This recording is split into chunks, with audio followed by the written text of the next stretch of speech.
What's going on, everyone? I'm joined here with a few guys who are booksellers, just absolutely killing it. We're going to be at Books and Beyond. We're just going to kind of hang out, answer some questions about book selling in general. So, of course, we got Bill Martling here. He's looks like he's at the airport. We got Victor Gagos, of course. And we got Avery Romer the Roamer. So, what's going on, fellas? What's up? Bill, where are you coming back from? Coming from Nashville. I left Sunday, back today, so 4 days gone. And then previously I just got back from Seattle. So the last 8 of the 10 days I've been on the road, a little stuffy, but, such is life. So making deals, getting books, saying hello, shaking hands. You know the routine. But I'm tired. If you can't tell, Bill is a networker, which is why he's excited for Books and Beyond. I mean, you've been pushing it for a while now. You've been pushing it all the way back from Miami Sellers Conference. Listen, no. I pushed it at the last event. I pushed it at event 1. I said, listen, you like this, come back. It wasn't even official. There was a second event, but I'm like, there's going to be, and you got to come back. And that's it. So I'm not saying I caused a second event. I'm just saying I was that confident in you and the team that there would be a second event. And you got to start planting those seeds right away, because what do seeds do? They grow into big, beautiful things. So, absolutely. So, happy to be here, and hello, everyone. We got Dash in the comments saying awesome. So I know Dash is going to be there at Books and Beyond, which is great. It's been a little while since I talked to Avery, man. What's going on with you? I know you're sitting in your house, and your new house, got married. Bunch of stuff going on for you. Yeah, got the carpet removed. Just processed 2 pallets of books in my garage. That was terrible. It's a lot of work. Disc. I'm editing the video now. No, it was good though. I actually ended up, so I had all the books in my garage. And I'm like, how am I going to get rid of these? Because back in the day, I had a connection with Goodwill where I used to live, but now I live an hour from there. So I had my team message all the thrift stores, and they couldn't find anybody. And finally, I just typed in books or bookstore, because I was like, there's got to be like a bookstore that might want these. There was one 10 minutes away. Guy's name's David, and he came and picked up all the books. He follows us on social media. I don't know if he knows. He probably knows of you guys. He mentioned on the phone he knew David Chung, which was ironic because I was processing his pallets of books in my garage. And then I was like, if he knows David Chung, not to have like a big head or anything, but I'm like, he probably knows me. I'm like, you know me? Like, and he's, oh yeah, man. And that was like probably 5 minutes in the call. And then he might let me use his doc or we decided it's not a good idea, but for my wholesale business. And then he almost bought tickets to Books and Beyond, but he's a little busy right now. So next year he'll be able to come through. But we got a couple people in the house. We got Jerry saying hello, everyone. I know Jerry's going to be at Books and Beyond, which is awesome. Jerry's going to be at Books and Beyond. Dash saying, I heard you're making a video on Gaylord. So that's going to be an interesting video. Because Avery, you always have really interesting POV kind of vlog-ish. Yeah, this one's gonna be good. I'm getting good at making them. I got this little camera right here, DJI. What camera is that? DJI, I think it's called Pocket. Okay, it's better than like a GoPro. Yeah, well, I like it more because it's so small and it charges with like your phone charger. You can put it in your pocket, and you can turn it sideways here. Oh, nice. These went from like $400 to like $700, and they were out of stock on Amazon and Best Buy for a long time. So I think I paid $1,000. I paid way too much, but definitely recommend it. I got to get one of those. We got to vlog Books and Beyond. I think there'd be a lot of value in people seeing that behind the scenes. I always have trouble. Kudos to you for doing it last year, but I'm always like so in the moment of the event that I can't even think about like making a because everyone wants to talk to us. Everyone will be there. Just hey, can I get a few minutes? And so the event just goes. And as much as I'm like a YouTube guy, like when I'm like in person, I still struggle like to record stuff. Like I rarely ever record anything at Miami Sellers Conference.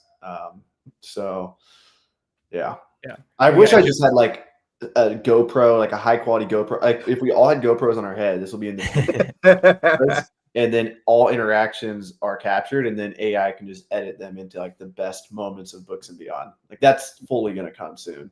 I want a GoPro on Bill's head, and then like a heat map to just see like where he's been throughout the whole conference. You kind of have one today. You're following me around. It's like live with Bill. So So I had to go dark. I had to shut off my camera because apparently like no live calls at the luggage pickup. And by the way, I'm a professional traveler. I pack very lightly. but I had to bring some goodies for the Goodwill people and the conference people. So when I have to do that, I got to bring my big bag and blah, blah, blah, blah, blah. So problems upon problems. Anyway, I might lose the connection for a minute, so let me back in because this is a little like underground for a moment, and then I'll pop back I'll try to stay with you, but just FYI. No worries, Yes. no worries at all, man. All right, now leaving you. We got Sam in the house saying, what do you guys think about the FBA changes? Do you think it's permanent or temporary? So he's referring to the buy box changes recently that some sellers have been seeing, where you used to have this prime bump where FBA was always being favored, and now we've kind of seen some FBM taking over the FBA sort of buy box slot. And so his question is, I guess it's a valid one. It happened before back in March. So Avery, we'll start with you, then we'll go to Victor, and then maybe Bill has something. I think we're doing the same thing again. I saw Michael Kreider make an interesting post. I believe he said that it's because Amazon like oversold some inventory. They they didn't reconcile properly, and they were selling too much FBA. So I think they screwed up something, and we're seeing them push towards, they're taking away commingling. So now if you send a book, this is a twisted thing that happened on Amazon for years. You could send them a textbook, they would commingle it. You would get an IP complaint from a textbook company. They would say it's fake. Your account would get shut down for a book that might have not even been yours. That's crazy. I think Amazon, with all the lawsuits and stuff, is starting to realize we should probably keep people's inventory their inventory. Yeah. And I think that'll help clean some things up. It'll be good for GoToLister because now everybody has to label their products. But I give it a month before really seriously considering. I know it's hard for people who are 100% FBA, but I'd be bullish on it. I'd still ship FBA. I don't think it's going anywhere. I think Amazon wants to get rid of their inventory, and I think we're just going through like a phase right now where they're trying to figure stuff out. I think they maybe screwed something up with shipping, but I think I like that theory. But who knows why they're doing it? Victor, what do you think? Satire article. Yeah, I did. Yeah, he's great at that. Basically said like, oh, there was a glitch, but then Amazon was like, well, we don't like having all these books here, so this is actually like a great experiment to find out we don't want FBA, but it's all a joke. But I don't think FBA is going anywhere. What do you think, Victor? I think it's just deja vu over again, right? So what happened in March, we had it for like 3 weeks. I think they're testing stuff. I think there's going to be a different type of buy box in the future. They test stuff and see whether or not they can get more profit. And when they figure out something that works, they're gonna stay with it. But I still think they're testing stuff out. I can say that a lot of sellers started bailing, right? So some sellers just decided to stop selling FBA altogether and just like clearance out their inventory.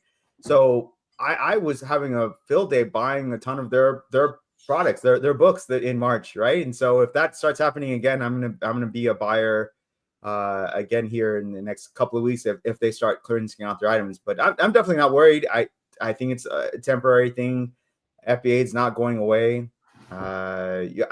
Everything we said in March, just go replay that. This is a very temporary thing. We'll be back soon. The buy box will be as it was. So yeah, that's what I think. I would agree. I think they're testing.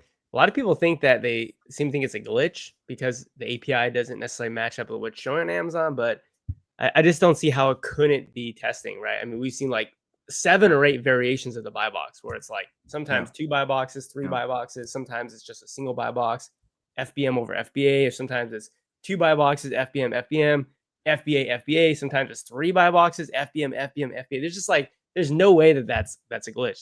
That's just like, in my opinion, that's just testing to see, okay, what's the best variation. And yeah, I think Victor put it well, which is right now I'm just thinking of more opportunities to buy books, especially from FBA sellers. And when everyone else is scared, that's the time for you really to be hungry and to go get books. So I'm buying more than ever, sending in more than ever FBA. And so I'm actually excited when things like this happen because you're buying FBA books, you said? I'm actually buying a lot more books from FBA sellers because of the fact that now, as long as you buy it with a business account, you're good.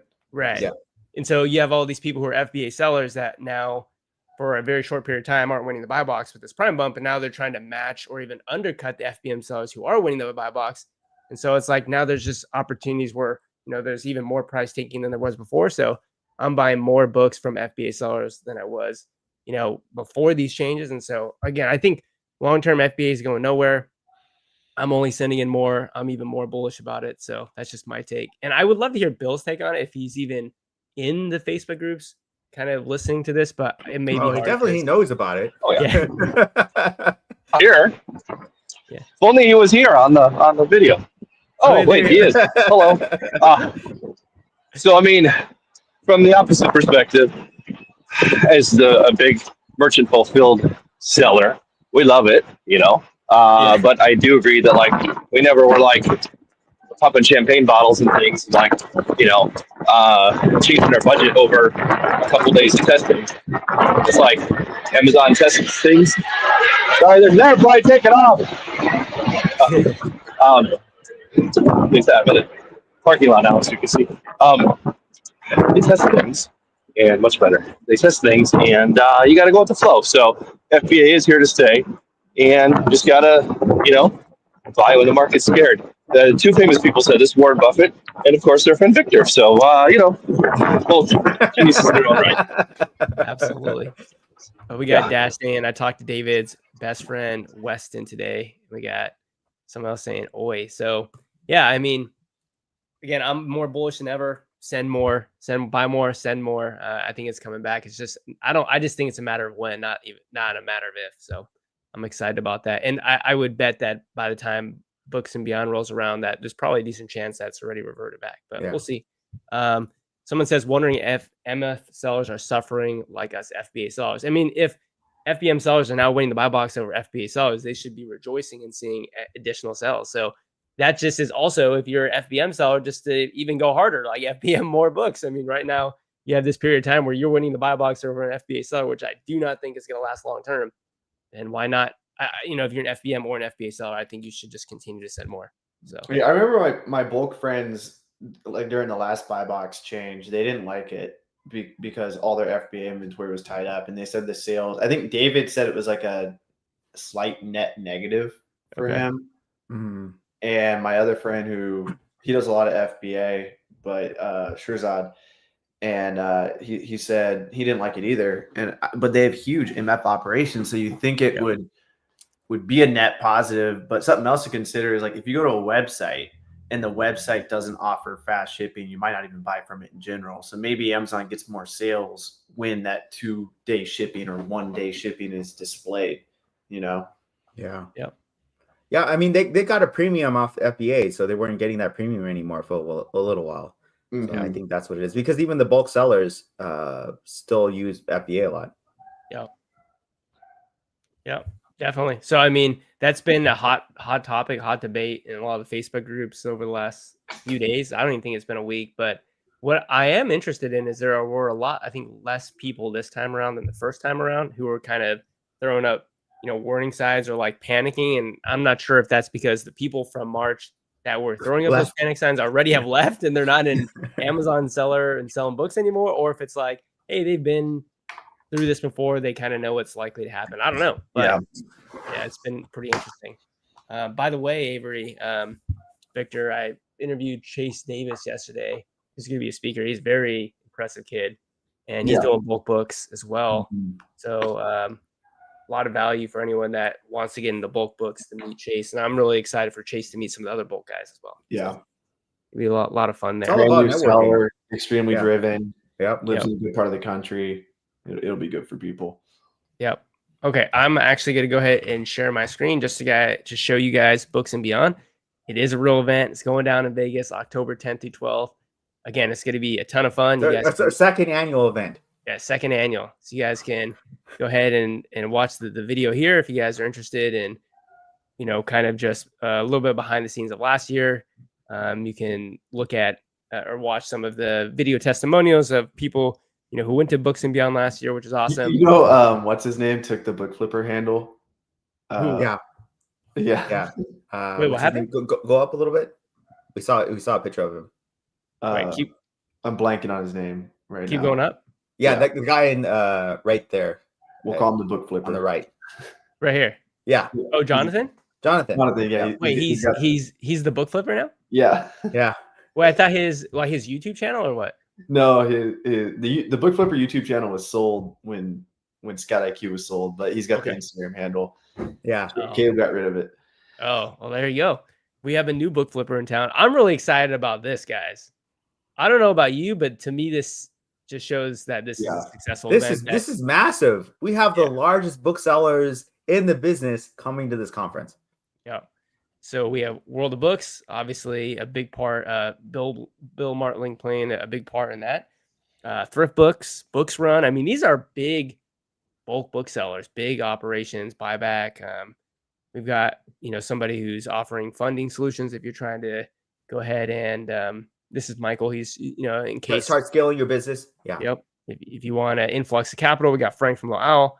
We got David Chung with LibreLoop and Bulk Discs. And then also we have Carter, who's going to show you guys if you're interested in getting a VA with VA Fastlane. The cool thing is he's essentially going to place you with a VA if you're interested in the service, which is really cool. And Carter's great. You guys will get to meet Carter. Here's actual images last year. This was the group that came last year. You can see the two good-looking fellows, Victor and Avery, actually together right there. Let's go. Which is pretty cool. Joji, you're a little bit farther to right there. Yeah, we got the Avery, ugly guy, are you going to bring that box back? What's up? That speaking box? I don't know. Chris Green brought that. Is he coming this year? Chris Green, I did reach out to him. I think he said that he wouldn't be able to make it this year, but I guess he had it.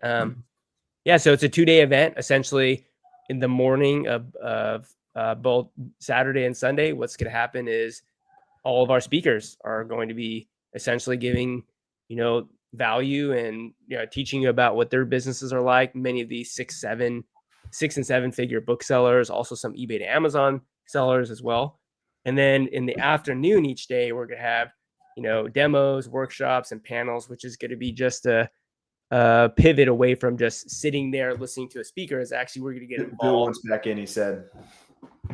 Wait, what was that? I think Bill's waiting. Oh, Bill's waiting. Okay. Yeah, I don't have my. There we go. Bill's on the move. There we go. Welcome back, Bill.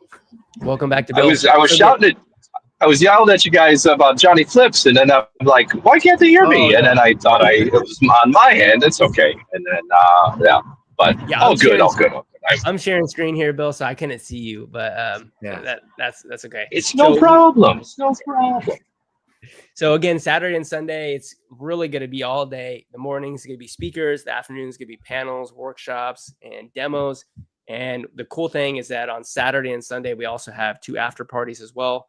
And that's going to be a more intimate space where you can connect with the speakers. Those are going to be additional costs just because you will, not everyone that comes to the event will be going to that. So you will have the ability to, network and meet Victor and Avery and Bill and David and Chase and, all these people that are speakers that have a lot of value to provide. And the cool thing is, even if you come for just general admission, there's also going to be a free meet and greet on Friday night, 7 to 10 p.m. It's actually going to be in the Longhorn Room, which is where the conference is held.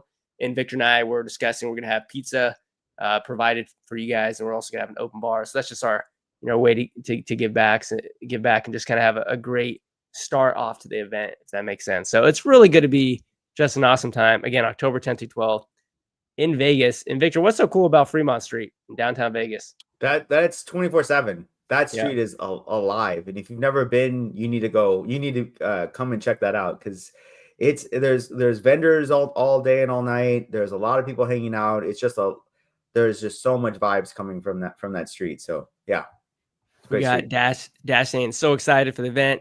He's got his 3-day ticket, which is awesome. He said he missed the event last year because of Truck Life. Well, you're not missing it this year, so that's great. Gary has a good question. Is anyone tweaking their repricing during the quote glitch? Which, by the way, on record, I don't think is a glitch. I think it's testing. But I'm not doing anything with my repricer because fundamentally, I believe, Gary, that prices will return. The buy box mechanics will go back to normal. Maybe the outcome later on in the future is that they will share the buy box with FBM, or it won't always just be kind of favorite FBA. But I'm not doing anything personally. Victor? I'm not. I haven't touched it at all. I haven't even thought about it. Yeah. And then Avery, what about you? Because you still are selling books, right? Even though I'm out of books completely. You got books, okay. I'm not doing anything. It's not really affecting any other products. Yeah. Okay. That's good to hear there. I am seeing MFB1 sometimes on certain listings, which kind of surprises me, but it's not like the book space. Yeah. We got Jason going, we're cooked. FBA is closing shop. So I hope that's a lot joke because that's the same thing people were saying in March, and Yeah. that's just not happening. But Yeah, and if you do believe that's true, and you are an FBA seller, Jason, do give me your seller ID. When you do put everything a massive discount, please let me know so that I can have your seller ID. I'll put it through Keepa, and I'll definitely pick up any books that you're willing to let go, because I'm certainly very bullish about it, and I do think that it will return. So, but a lot of people do think that. And again, this goes back to what Bill said, right? I think it was it a Charlie Munger quote, which was, "When everyone is it was scared, Warren that's the Buffett. time." Yeah, Was it Warren yeah, Buffett? Oh yeah. yeah. Is that what I forget what the exact quote is, but essentially it's like when everyone's scared, that's the time when you need to be bullish and you need to go in for it. So this is one of those times. So do Exactly. share that. To clarify, Warren Buffett and Victor have said it. So yes, Okay. Yes. Okay. That is confirmed by Bill. Yes. So thank you. Yes. Yes. Jason says he just opened up my Amazon account. So dude, you just opened up your account. How FBA can't be cooked. You haven't even sent anything in yet. So I would say just get inventory. Stop making excuses. Just do it. Just do it. start. Just get it in there, just man. Get it done. Just get it done. One thing that you'll notice about everyone coming to Books and Beyond, obviously no exception to Bill and Avery and Victor here, is that these guys and gals that will be there, they actually work hard. So there's a lot of doing before even sort of questioning or guessing. It's just like, all right, let's test things. Let's actually send stuff in. Let's look at the data and go from there, rather than ponder about what might happen before you even have done anything, if that makes sense. So I would say Bill Markling specifically. Yeah. You bring up a great point, Joji. Speaking of wise fellas and wise quotes, I believe another wise fella last year talked about having data drive those decisions. And I mean, it was just like the crowd was just brought down in tears, mostly because they were just crying that it was never ending, but also that it was such a joyous information. I forget who did that talk, but unfortunately that one won't be available this year because we like to keep it fresh. But I mean, I can certainly get people to Cliff Notes or redo it, for like a special audience as I stick on it. But truthfully, we have to let data drive those decisions. You want to test stuff, never go all in with things, work your way through, and just go from there. So this is simple business. So ideas are everywhere. Execution wins. For anyone that is just coming to Books and Beyond this year, Bill gave an amazing speech last year, the 3Ds, data-driven decisions. So absolutely, if you pull him aside and ask about the 3D model, he'll be more than happy to give you a rundown, I'm assuming. So we got Frank in the house. Pumped to see everyone again. Books and Beyond is going to be a blast. So Victor, who's Frank Browning? Why should people know who that is? Frank is to me, the most amazing prep center you could find. I'm really happy I stumbled on him 7 years ago when he was still like in his garage, just starting as a prep center, and then he moved into his first smaller prep center. So he's at least R3 or R3 prep centers. So he's just really supportive, really works with you well, really nice guy. I call him like a business partner of mine, right? So we've worked through a lot of challenges through these like 7 years, right? And so it's really important to like get to meet him face to face. And I'd say that really matters a lot. And that's probably one of the bigger things I'm looking forward to the conference, is just getting to network with all you guys again. Right. And because that actually helps out your business. You don't even realize it. When you're like looking for support, just reaching out to Avery, like, hey man, how did you get unsuspended last time? Because I got an IP complaint. Avery will jump on it. He'll help you. He'll show you what to do, what to say, and how to clear that up. And that matters a lot. And Avery's willing to do that because I've met with him. I've actually seen him, face to face and stuff like that. And with the same thing with Frank, if for some reason my account's suspended for a few weeks or something, hey Frank, can you just hold my books to the side? He'll just put them to the side and not charge me anything for it and stuff like that. And all that type of stuff really matters when you come down to it, and that what matters in business. Yep. Avery, are you using Lil Al Prep as well? Not right now. I've used him in the past. But yeah, it's great. Yeah. Yeah. So Frank, for anyone who didn't know, he's the owner of the prep center, Little Owl Prep. Mm-hmm. And he's currently the only prep center sponsor at Books and Beyond, which is great. So you get to meet him there in person. And if you were interested in how the process works, had questions for him, wanted to sign up, I'm sure he'll show you how to sign up on the spot. And what better way to make a connection than right there in person? That could be well worth it, just that one connection, which is pretty awesome. going back to Just Jason, he said he's the guy who said FBA's cooked. He's saying, I'm going to a library sale, first stop on the journey. Good, man. Taking that action. So send some books in or even do some MF if you want. But that's exciting, man, the beginning of your book selling business. So that's awesome. I think that's always the funnest experience, to go in and just start scanning books and then finding your first green light one and then start prepping that and sending it off. I think that's probably the first exciting thing a bookseller can live for. Yeah, absolutely. So anything else going on with you, Avery, besides the Gaylords and you filming these POV videos for Go-To-Lister users? Just got done with the cross-country trip, drove out to Vegas, drove all the way across the country. For Jameson, right? Yeah. Went to his wedding. That was exhausting. Had 3 puppies with us. Puppies are getting big. Gonna go see Taylor this weekend, hang out, just living life, man.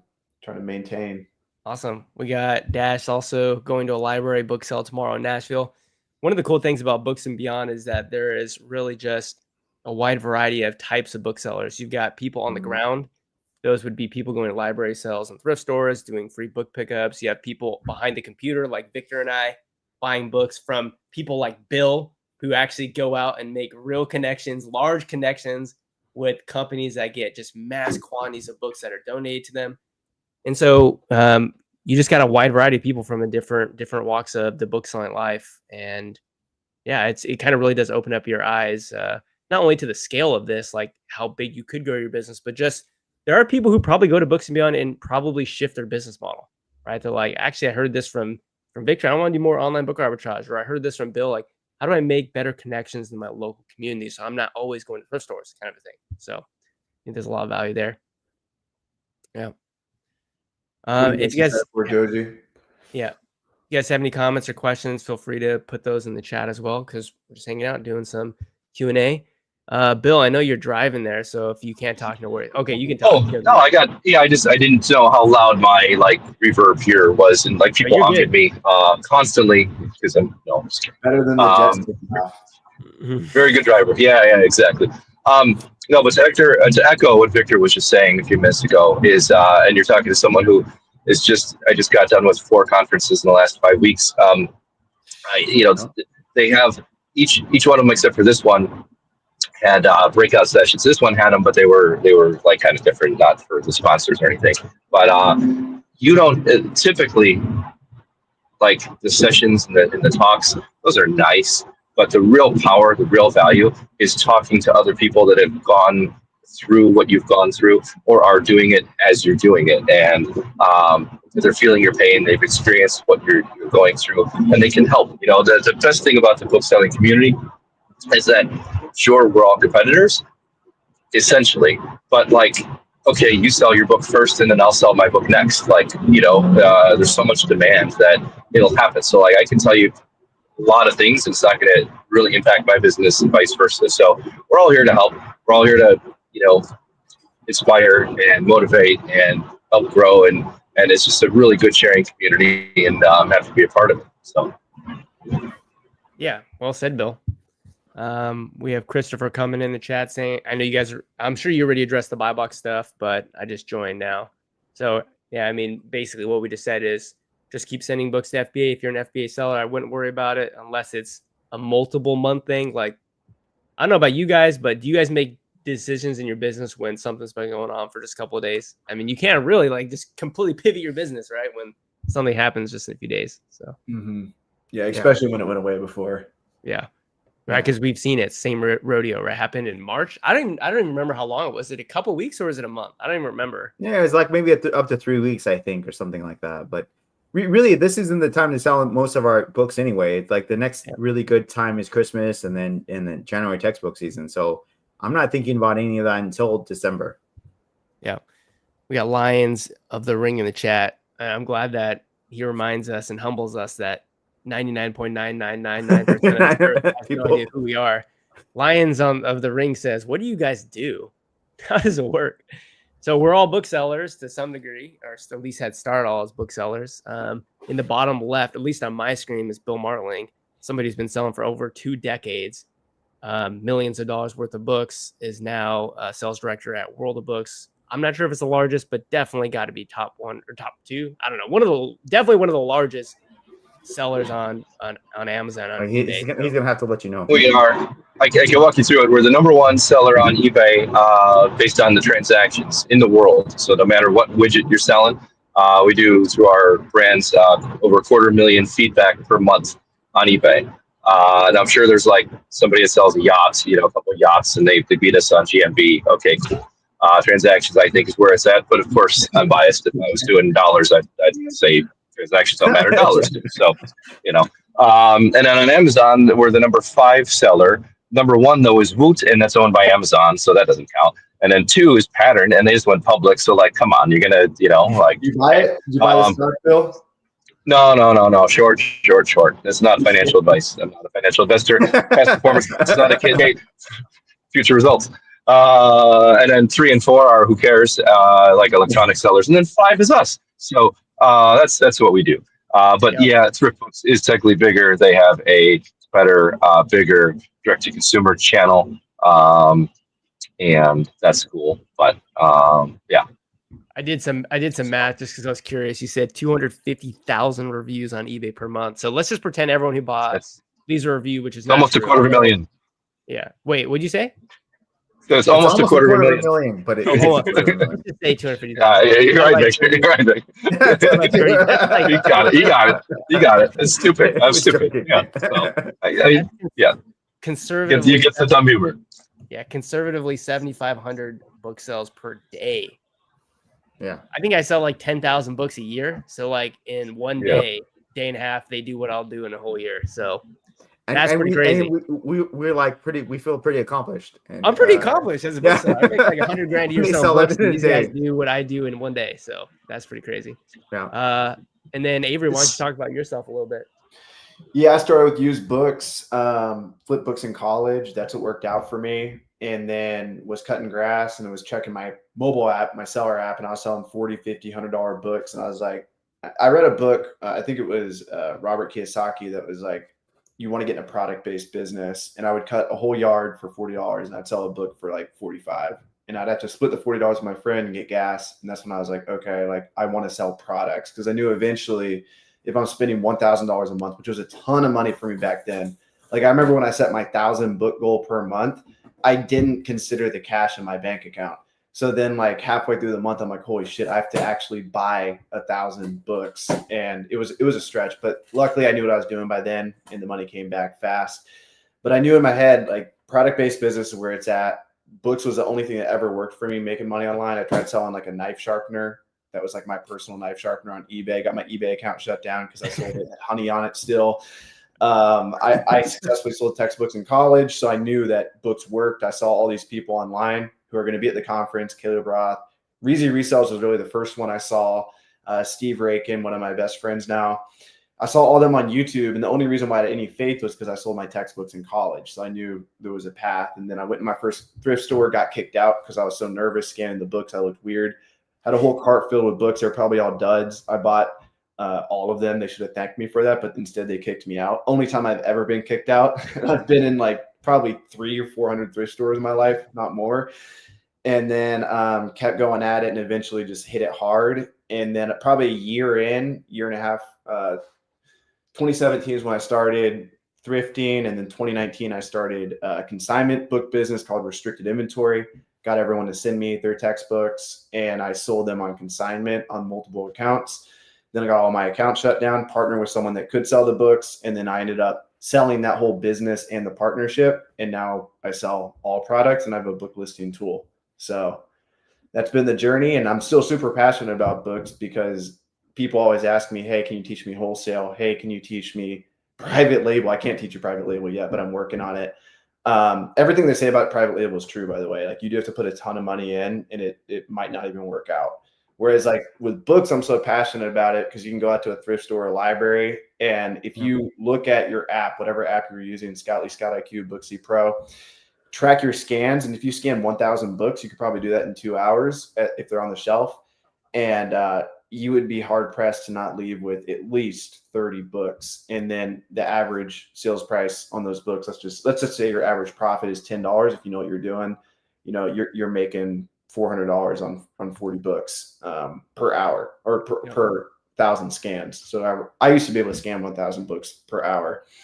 So that's why I'm really passionate about it now, is like all these other avenues people try to get in. But I'm like, really, like if you can tolerate being in a thrift store or going to a library, which a lot of people like it, and that's what my YouTube channel is for. That's what this event's for, is to attract those people.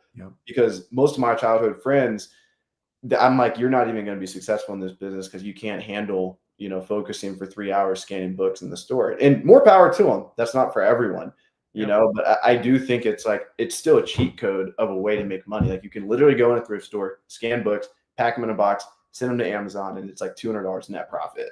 Like, what other business can you get in that you can invest like $20-$30 and get that return? Yeah, exactly. Well said, Victor. What about yourself, man?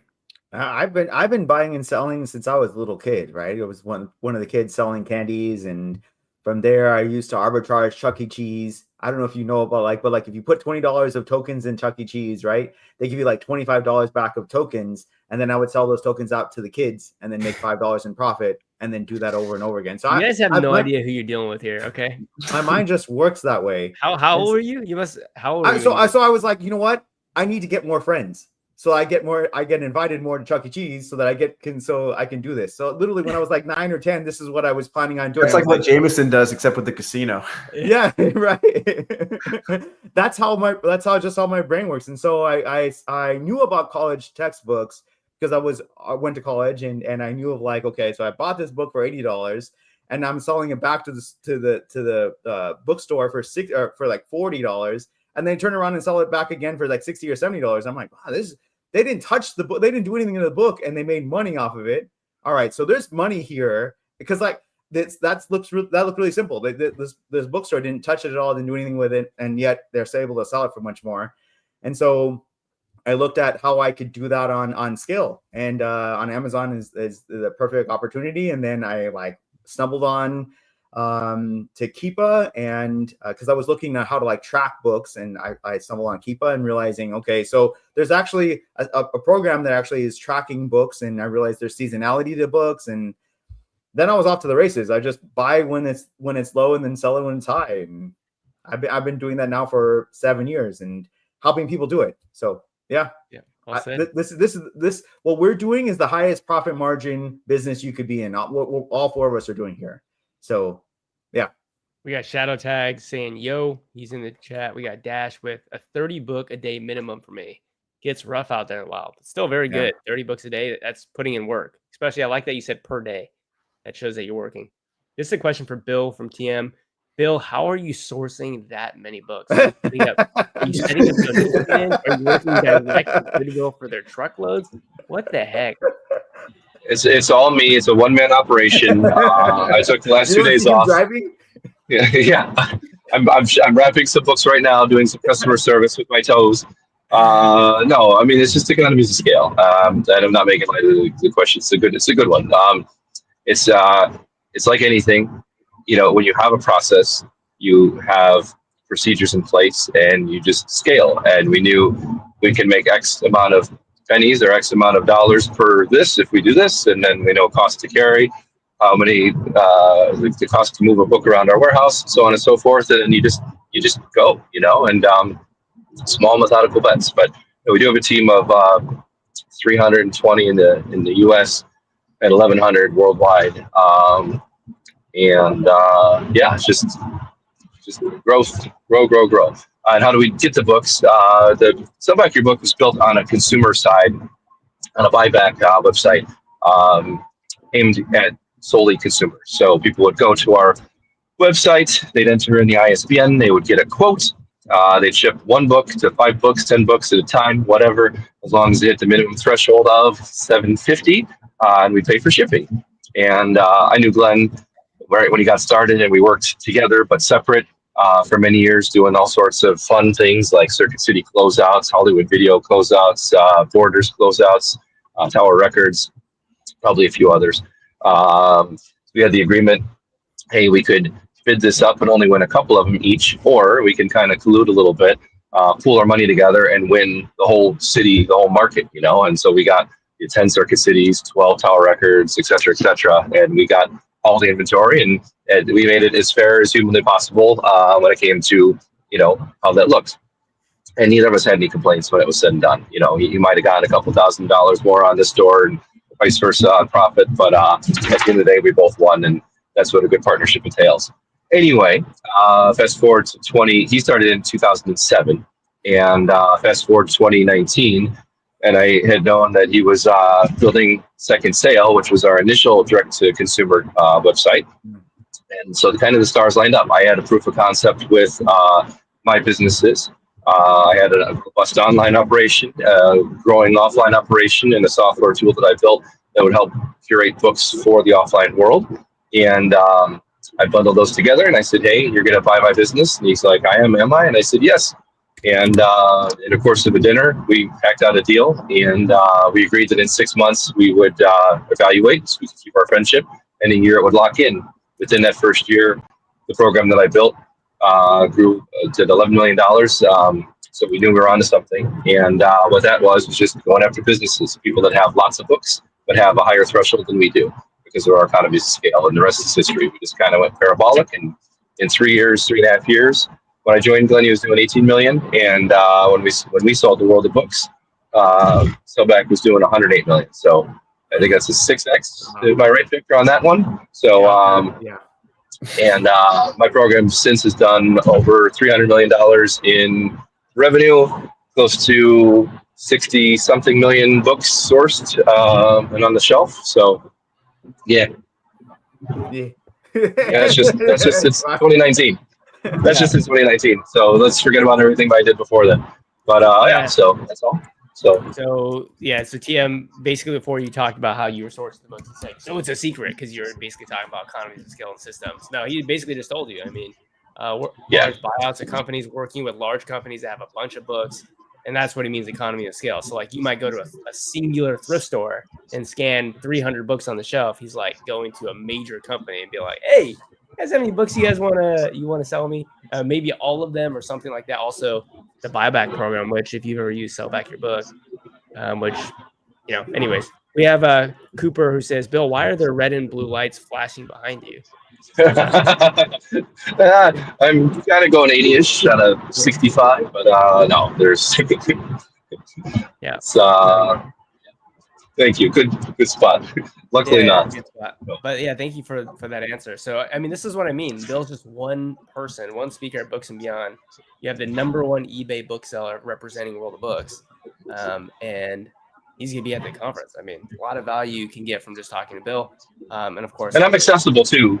I'm accessible. You know, this is the thing. Like at the event, after, before, there's plenty of folks that I've talked to. Lots after last year's event that I keep up with, and I'm happy to keep growing that network. I just always enjoy giving back and being there, whether it's book related, business related, whatever. You know, it doesn't have to be World of Books related. It doesn't have to be book related. If you need a business psychologist to kind of lay on a couch and just talk about things, like, you know, as long as it's interesting, I'll listen, right? If it's boring, I'll kind of, time to go. But seriously, like, I'm happy to do it because it's what folks did for me back in the day when they were in positions that I'm in, and it's what's needed to kind of move the torch along. So I just love talking business. I'm there. You pull me aside. You don't need to buy me anything. You just need to be a good human person. Be kind to everyone there, and let's chat. Let's talk books. Let's have fun, and let's make money separately but together. Yeah. I could be wrong, guys, but if you buy a ticket to Books and Beyond, does that count as a tax write-off in your business? 100%. Yeah, 100%. Yeah, so I'm writing off this conversation actually every mile. Every mile. Every mile. Yeah. You needed and the car, right? You needed to be in the car. Have this conversation here, right? That makes sense. Of course. No, you had, like, by the letter of the law. I'm no accountant. Again, This is not financial advice. Go talk to whoever. But yes, like, this is the point of having a business. Like, you get a 30% discount on the money you're going to spend. Anyway, like, that's the beauty. So don't go spending things you don't need to. But as long as you're spending it, funnel it back into business. Like, and it's a God's honest, like, expense. You're there to learn. It doesn't matter if it's Vegas or down the street. Like, you go where people are doing what you do. You talk and you network and you You document some things, so you have a backup. You take some pictures. You know, keep some notes. But like really, any trip could be a sourcing trip. Any trip could be what you want to make of it. Again, not financial advice. Consult a lawyer. Yeah. Yeah. I mean, at the end of the day, the people who are coming to this event are people that either have pretty large businesses already or are hoping to grow and get to a large business. So if you're somebody who's serious about book selling, I would highly recommend coming. Again, it is going to be a tax write-off. It is in Las Vegas. We didn't even talk about the fact that it's just fun to talk to booksellers because, you know, Bill can walk up to some random person on the street and go like, I'm the number one eBay bookseller. And they go, yeah, I don't really care. But here at this event, right, it's like everyone is like-minded. Everyone is selling books. Again, we do have some eBay to Amazon as well. But the idea is like when you put yourself in an environment of bigger fish, it's kind of easier to see how you can grow bigger, right? The environment here is quite large in terms of like you being able to grow in your business and see the possibilities and see the scale. So any thoughts on that being in a bigger environment, guys? I have motivation, right? Yeah. Every time I come to, I go from the Miami Sellers Conference and this conference, each time I go back, I'm like, I need to focus more. I need to do more because I see other people who are killing it. And I think before I talk to them, I think I'm doing well. And then I talk to people who are doing even better than me or started, you know, last year and already doing really well. And I'm like, okay, I need to keep up. Right. So I get a lot of motivation after coming to these conferences. I love it. I'm almost addicted to them. Avery, did you have any motivation after interviewing Chase? Because basically after I had interviewed him yesterday on my channel, I was like, dude, this kid's 19 years old and he's doing this. This is really inspiring, honestly. I was like, wow. Yeah, he reminded me of myself, except younger. I didn't get started till like 23, thrifting seriously. But I think being young and dumb and optimistic has a lot of power because you're going to take a lot of action and there's not going to be a lot of hesitation. Whereas, and I think you can do this at any age, 30, 40, 60, 70, whatever. Like you can internally shift that motivation. But a lot of times you do see 40-year-olds or 30-year-olds that are kind of like, you know, dabbling in something for years. And it's like, come on, like pull the trigger. So Chase, I like Chase. And I like that he's coming to speak because I think everybody can relate to everyone. Like, yeah, the 45-year-old nurse who is doing 10K a month eBay to Amazon flips is going to connect with the 45-year-old Nancy who has never flipped an item online. She's like, holy shit, this lady has a job and she's making 10K a month.